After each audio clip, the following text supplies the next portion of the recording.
Hello, and welcome to iChan News. This video allows you to listen to 10 real-world news stories and online reactions in English. Today, we will cover the following topics. ReFa launches premium bottled water filter for 70 years. First arrest in Tokyo for zombie tobacco possession.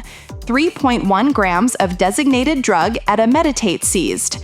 Major fire at Hong Kong high-rise leaves 55 dead, over 270. UK to introduce milkshake tax, expanding sugar levy to milk-based drinks.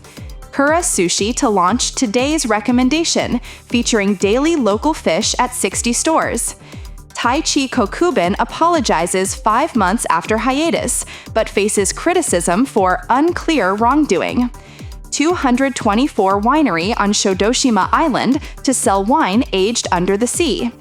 3D model of Easter Island quarry reveals Moai production process. Maebashi mayor resigns after city council unanimously accepts resignation over hotel visits with subordinate. Governed proposes expanding child health insurance reduction to high school age, covering 1.8 million. First, I will present 10 real news stories in English. I will then introduce excerpts from message boards and social media in Japan and abroad that show online reactions to the news. At the end of the video, I will explain key phrases used in the news with example sentences. Now, let's get started. Our first topic is ReFa launches premium bottled water filtered for 70 years. MTG's beauty brand, ReFa, has launched a new high-end product line called the ReFa Collection.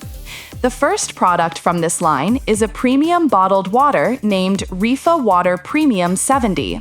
It is priced at 5,400 yen, including tax, for a 720 milliliters bottle. This price is equivalent to 7,500 yen per liter, or approximately 750 yen per 100 milliliters. The water is sourced from groundwater that has been naturally filtered for about 70 years. This filtration process occurs under the permafrost layer, which is located in the strata near the summit of Mount Fuji. The name Premium 70 is chosen to reflect this 70-year filtration period. Advanced sales of the water began on November 15, 2025, at ReFa's new flagship store, ReFa Ginza. The store, located at Ginza GCUB in Chuoku, spans 5 floors from the basement to the 4th floor. It is open from 11 a.m. to 8 p.m. on weekdays and from 10 a.m. to 8 p.m. on weekends and holidays. The ReFa Collection is a premium line that focuses on searching for rare materials, merging with traditional craftsmanship, and collaborating with creators from different industries. ReFa Water Premium 70 is positioned as a symbolic product of this new venture. MTG, ReFa's parent company, announced that the ReFa brand's sales for the 2024 fiscal year reached 72.8 billion yen, a significant increase of about 40% compared to the previous year. The company explained that introducing this high-priced water is a part of its long-term strategy to grow ReFa into a 1 trillion yen brand. Regarding this news, here's what people are saying online. They've seriously always just made the product visuals look luxurious to hook gullible people and sell it for a ridiculous price. I'm not an idiot who can't tell different waters apart, but I'm also not an idiot who would pay 5,000 yen for water. I can't even tell soft water from hard water. My tongue is hopeless. But I still kinda wanna try this. I can't even try this. The next topic is first arrest in Tokyo for zombie tobacco possession. 3.1 grams of designated drug etomidate seized. On November 27, 2025, the Tokyo Metropolitan Police Department arrested a 28-year-old man of unknown address on suspicion of violating the Pharmaceuticals and Medical Devices Act for possessing a designated drug. The man is suspected of possessing approximately 3.1 grams of e-cigarette liquid containing the designated drug etomidate on a street in Shoto, Shibuya Ward, Tokyo, in August 2025. This is the first confirmed arrest for etomidate possession in the city. Police officers who stopped the man for questioning searched his vehicle and found 5 e-cigarette cartridges. A forensic analysis confirmed that all of them contained etomidate. During questioning, the man reportedly stated, "I started using it around April 2025, and using it calms me down and helps me fall asleep." He also explained that he purchased the cartridges through social media for about 15,000 yen each. Etomidate, with the chemical name ethyl 1,1-phenylethyl minus 1H-imidazole 5-carboxylate, is a pharmaceutical ingredient used overseas as a sedative and for inducing general anesthesia, but it is not approved for use in Japan. Following reports of misuse in Okinawa Prefecture, the Ministry of Health, Labor and Welfare issued a notice on May 1, 2025, warning about the health risks of products containing etomidate. The substance, often sold as e-cigarette liquid, has become popular among young people in their teens and 20s. It is commonly known as zombie tobacco because its use can cause convulsions in the limbs, making the user appear zombie-like. Regarding this news, here's what people are saying online. I don't know who started calling it zombie tobacco, but instead of some cutesy nickname fishing for laughs, just call it specified drug mixed tobacco or something. Giving it this kind of half-baked name just makes it feel less illegal. Just call it illegal tobacco. That's enough. How can anybody inhale such creepy, unknown stuff? Maybe you already messed up in the head. That's why you can smoke it. The next topic is major fire at Hong Kong high-rise leaves 55 dead, over 270 missing. A catastrophic fire has engulfed the Wangfang Court public housing estate in Fanling, Hong Kong, resulting in at least 55 deaths and leaving more than 270 people missing. The fire broke out around 2:30 p.m. on November 26, 2025, and was quickly upgraded to a number 5 alarm, the city's highest fire warning level. The estate consists of 8 31-story towers, housing approximately 4,643 residents in 1,984 units. Investigators believe the fire originated near scaffolding and protective sheets that were being used for external wall renovation. The blaze spread rapidly up the building's exterior. Several factors are believed to have contributed to the fire's severity. The entire complex was covered in scaffolding, and many residents' windows were sealed with insulation materials for the renovation work, trapping hot smoke and flames. Additionally, strong winds and very dry conditions, which prompted a drying warning that day, helped the fire to spread quickly. More than 800 firefighters and dozens of fire engines were dispatched to the scene to combat the intense fire. As of the morning of November 27th, authorities confirmed 55 fatalities and 66 injuries, with many of the injured in serious condition. The number of missing persons is reported to be over 270, and the death toll may rise as search and rescue operations continue. This incident is one of the deadliest residential fires in Hong Kong's recent history. In connection with the fire, Hong Kong police have arrested 3 people from the construction company responsible for the renovation. They are being investigated on suspicion of using building materials that did not meet fire safety standards. Regarding this news, here's what people are saying online. I wish people would stop pinning the cause of the Hong Kong fire on bamboo scaffolding alone.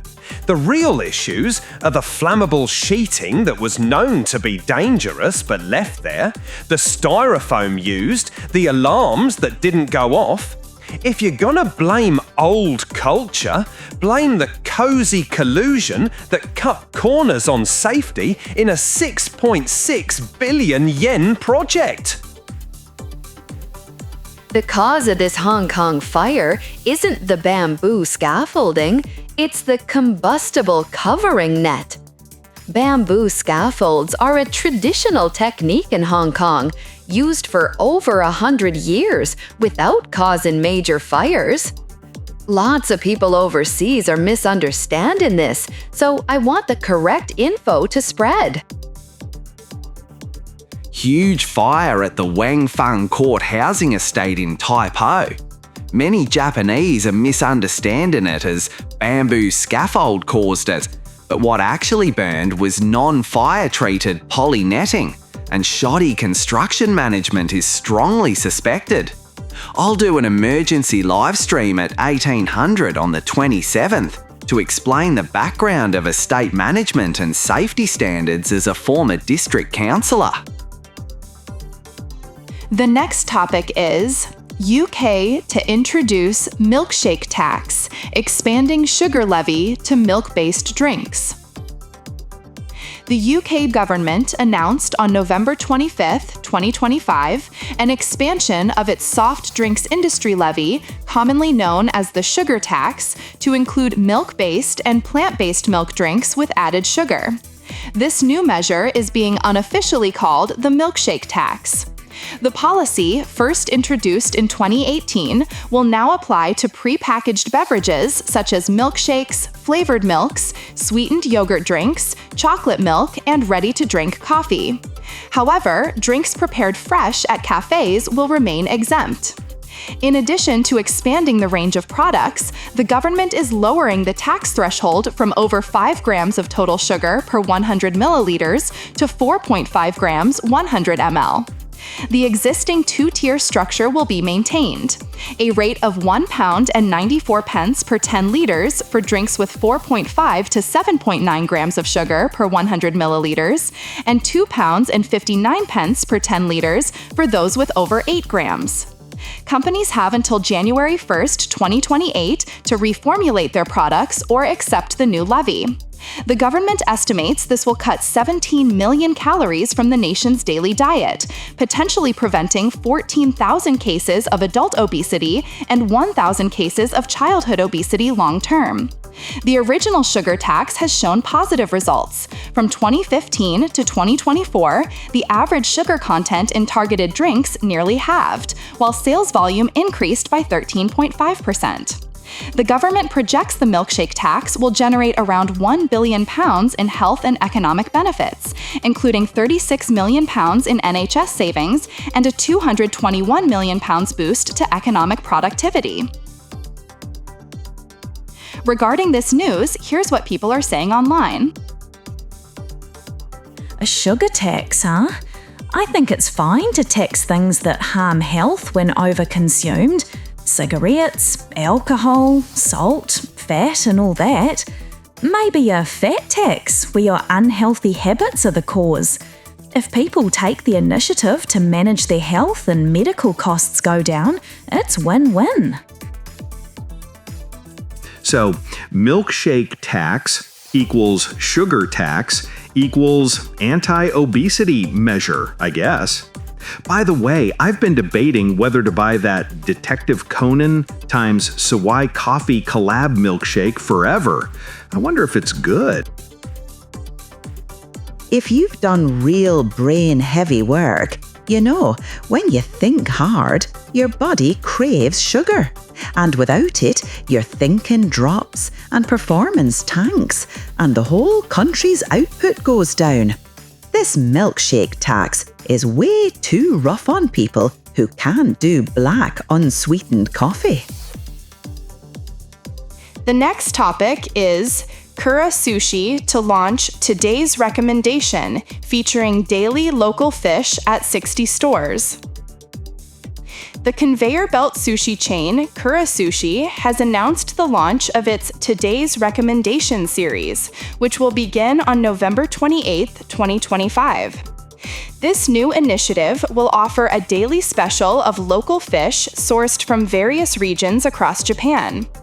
It will be available at a total of 60 stores, primarily in urban centers such as Tokyo and Osaka. The price will be set uniformly at 350 yen per plate, including tax.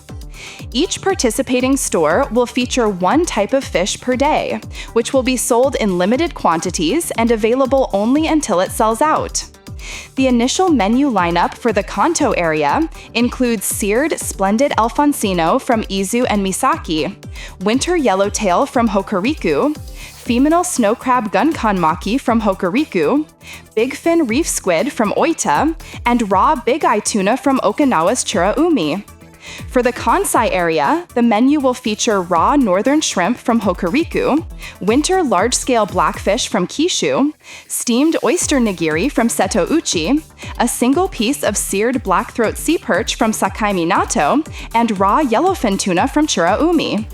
This project utilizes the company's existing local fish, local consumption distribution system, which has been in operation since April 2023. This system is part of the broader Natural Fish Project that Kura Sushi started in 2010 to build a network with fishermen and fisheries nationwide. The fish are processed at facilities in the landing areas or at the company's own central kitchens. This method maintains freshness while reducing transportation costs. The initiative aims to provide urban consumers with seasonal and high-quality local fish, which in turn increases the volume of seafood handled and expands sales channels for fishermen. For Kura Sushi, it serves as a strategy for differentiation and enhancing customer satisfaction. The company has stated its intention to strengthen its procurement, processing, and distribution systems with the goal of expanding this service from the initial 60 stores to a nationwide scale in the future. Regarding this news, here's what people are saying online. I don't hate this kind of campaign, but it's really just Cura wanting to raise urban customer spend and fishermen wanting to clear local fish whose prices have crashed. How much of that 350 yen actually goes to the fishermen totally changes how I judge it. Having just one type per day in limited quantities is clearly designed to tackle food loss and create buzz at the same time. If they at least let you track your today's local fish gacha history in the app, nerds would definitely try to collect them all. The fact that local fish landing in rural ports end up at conveyor belt sushi in Tokyo before they hit the local supermarket is kind of a reversed situation. Lol. I just hope it doesn't turn into, if you want to eat your own region's fish, ride the bullet train to the city. The next topic is Taichi Kokuben apologizes 5 months after hiatus, but faces criticism for unclear wrongdoing. Taichi Kokuben, a 51-year-old former member of the group Tokyo, held a press conference in Tokyo at 2 p.m. on November 26, 2025. He spent about an hour explaining and apologizing for the circumstances that led to his departure from the Nippon TV program, The Tetsuwan Dash. At the beginning of the conference, Mr. Kokuben bowed for about 7 seconds and stated, "I would like to express my heartfelt apologies to the person I hurt with my actions. I am truly sorry." This was his first public appearance in about 5 months since Nippon TV announced on June 20, 2025, that he would be leaving the program and taking an indefinite hiatus because multiple past compliance issues were confirmed. However, both in its June announcement and a 76-page third-party committee report released in late September, Nippon TV described the violations as impossible to overlook, but did not disclose specific details to protect the victim's privacy. At the press conference, Mr. Kokubin himself repeatedly stated, "I have not been able to confirm which of my actions constituted the compliance violation," and said he wished to discuss a direct apology and a public explanation with Nippon TV. In response to this apology without an explanation of the actions, media outlets like Spinichi have reported numerous online comments such as, "I don't know what he actually did," and "maybe he doesn't know either." Criticism is also spreading against Nippon TV for having him apologize while withholding the details. Meanwhile, Shukan Bunshun reported in an article published on November 26 that Mr. Kokubin admitted to 2 indecent acts during an inquiry by Nippon TV, though further details were in the paid section of the article. This gap between the official announcements and media scoops is causing public confusion and speculation. Regarding this news, here's what people are saying online. I seriously have no idea what Kokubun actually did. Oh. A man whose thing is so thick it could split a whole country in two. Taichi Kokubun. Because we still don't know what exactly Taichi Kokubun did, this is turning into a modern witch trial. The next topic is 224 Winery on Shodoshima Island to sell wine aged under the sea. The 224 Winery, located in the town of Shodoshima in Kagawa Prefecture, has announced that it will begin selling a very unique product in December 2025. In late November, the winery successfully retrieved approximately 100 bottles of wine that had been aged for about 6 months at the bottom of the Seto Inland Sea. According to reports, the bottles were submerged at a depth of about 10 meters off the coast of the island.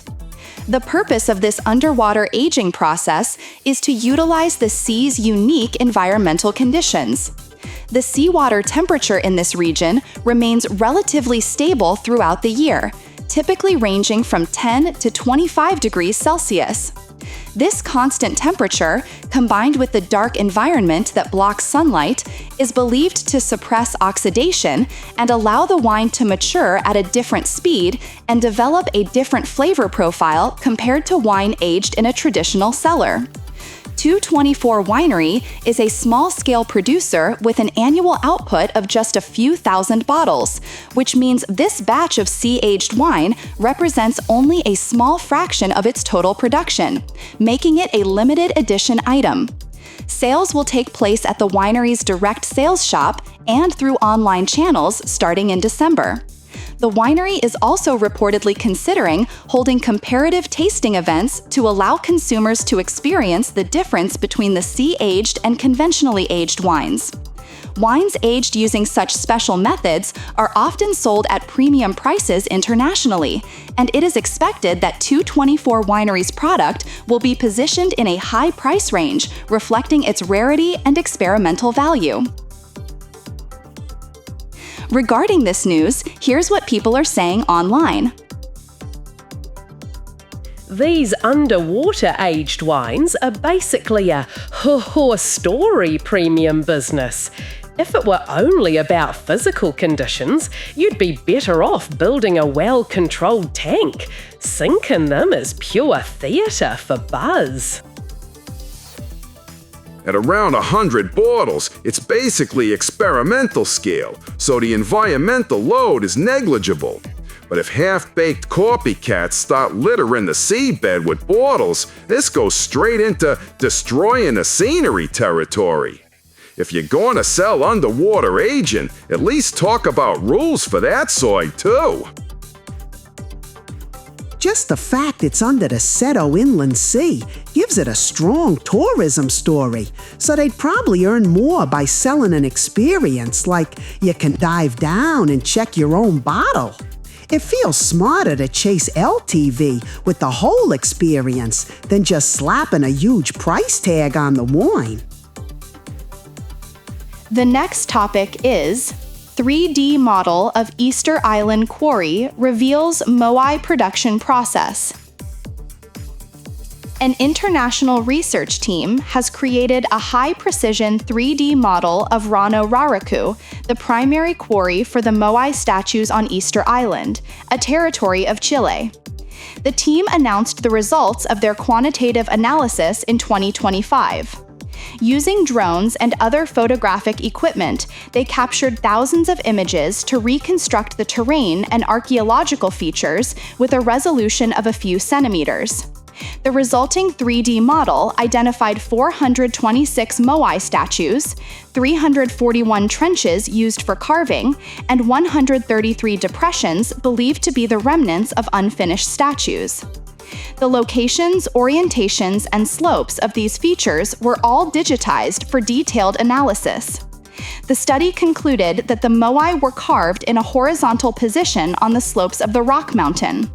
After the front of the statue was sculpted, it was detached from the bedrock by carving a narrow, keel-shaped ridge underneath.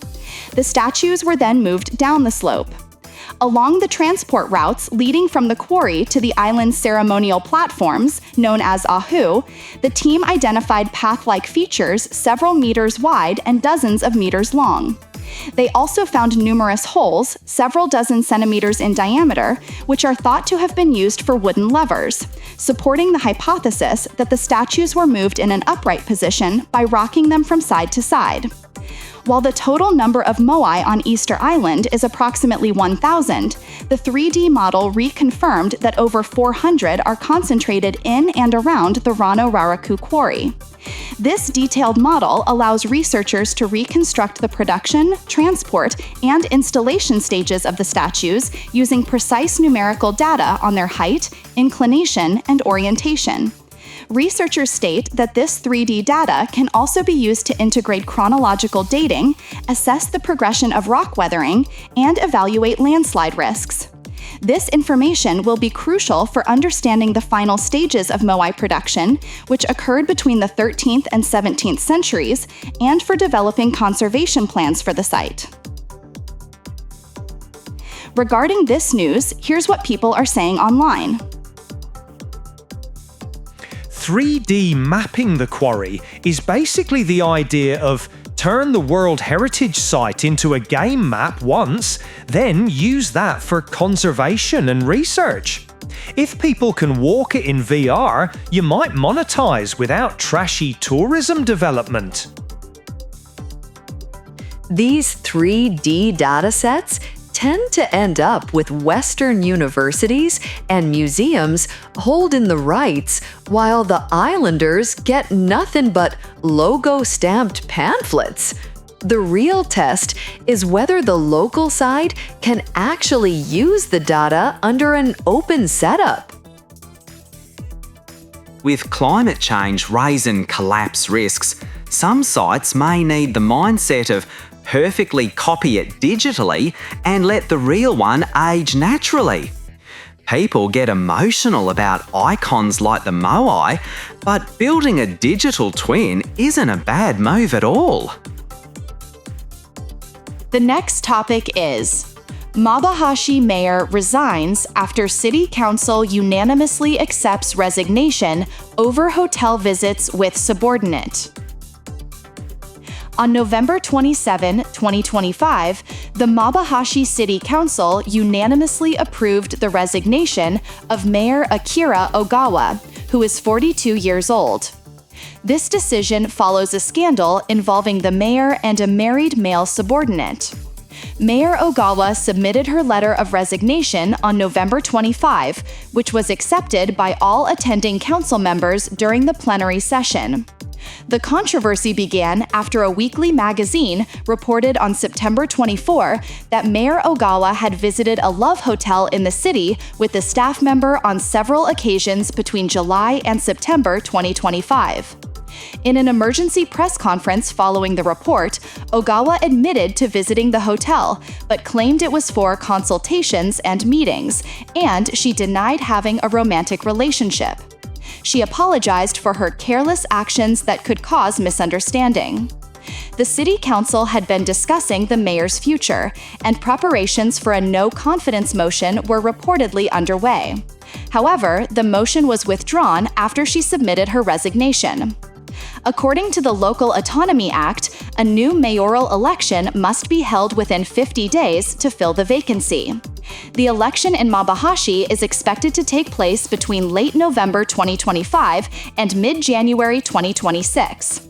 Ogawa, who had initially stated in October that she would focus on regaining public trust, explained her final decision to resign by saying it was the best way to take responsibility. Regarding this news, here's what people are saying online. If you're gonna insist it wasn't an affair, it was just consultation, the obvious question is why it had to be a love hotel. A politician who wants to be judged on policy but moves like a cheesy old rom-com protagonist has a pretty brutal mismatch. I'm usually on the separate private life from politics side, but once you've got a direct subordinate on work time with a power gap, it stops being just romance and becomes a power relationship problem. The risk management here is way too loose. If this had been a male mayor sneaking off to love hotels with a married female subordinate, I feel like the pile-on would have happened even faster. Some people trying to defend this on gender grounds are just reinforcing the idea that women get treated more softly, and nobody wins. The last topic is government proposes expanding child health insurance reduction to high school age, covering 1.8 million. On November 27, 2025, Japan's Ministry of Health, Labor and Welfare presented a plan to expand the premium reduction for the national health insurance, known as Kokumin Kenko Hoken. The proposal was made during a meeting of the Social Security Council's Medical Insurance Subcommittee. NHI premiums consist of an income-based portion and a per capita levy for each insured person in a household. This structure means that the financial burden increases with the number of children. To address this, a system was introduced in April 2022 to reduce the per capita levy for preschool children, which currently covers about 500,000 individuals. The new proposal aims to extend this eligibility to include children up to high school age, typically 15 to 18 years old. This expansion would add approximately 1.3 million new beneficiaries, bringing the total number of children covered to around 1.8 million. If implemented, the measure is expected to lower the annual premium burden for NHI-enrolled households, such as those of self-employed individuals and freelancers, by several tens of thousands of yen per child. The government positions this as part of its strategy to support child-rearing and combat the declining birth rate. The ministry aims for implementation as early as April 2027, following necessary legal revisions and updates to municipal systems. Regarding this news, here's what people are saying online. This is a huge yes from me. People who got sick and couldn't stay as regular employees, and low-income child-raising households with no breathing room are exactly the ones stuck paying the heaviest national health insurance. Oh, this is a good trend, isn't it? Ugh, kids' households again. Enough already. It's not only families with kids who are struggling, and the Kosi Ninkin pension is way too high. This doesn't just go against the logic of the insurance system. They're also tacking the child support levy onto the premiums. The stuff this government does is just totally messed up at this point. Before we go, let's review the key phrases from today's news that you can use. A part of its long-term strategy. Investing in renewable energy is a part of our long-term strategy for sustainability. On suspicion of violating. The company CEO was arrested on suspicion of violating insider trading laws. Contributed to. Heavy rain contributed to the severe flooding in the coastal region. Remain exempt. While the new tax applies to most goods, basic food items will remain exempt. In limited quantities. The special edition sneakers will be sold in limited quantities starting next week. To protect someone's privacy. The court ordered the media not to publish the witness's name to protect her privacy. The purpose of is to. The purpose of this meeting is to finalize the budget for the next fiscal year. Will be crucial for. Securing international cooperation will be crucial for tackling climate change. Unanimously approved. The board of directors unanimously approved the proposal for the new project. Financial burden. The rising cost of education has become a significant financial burden for many families. That's all for today's eChan News. Thank you for practicing with us today. What do you think about the news? Let us know your thoughts in the comments below. If you found this useful, please like, subscribe, and hit the notification bell. We'll see you tomorrow.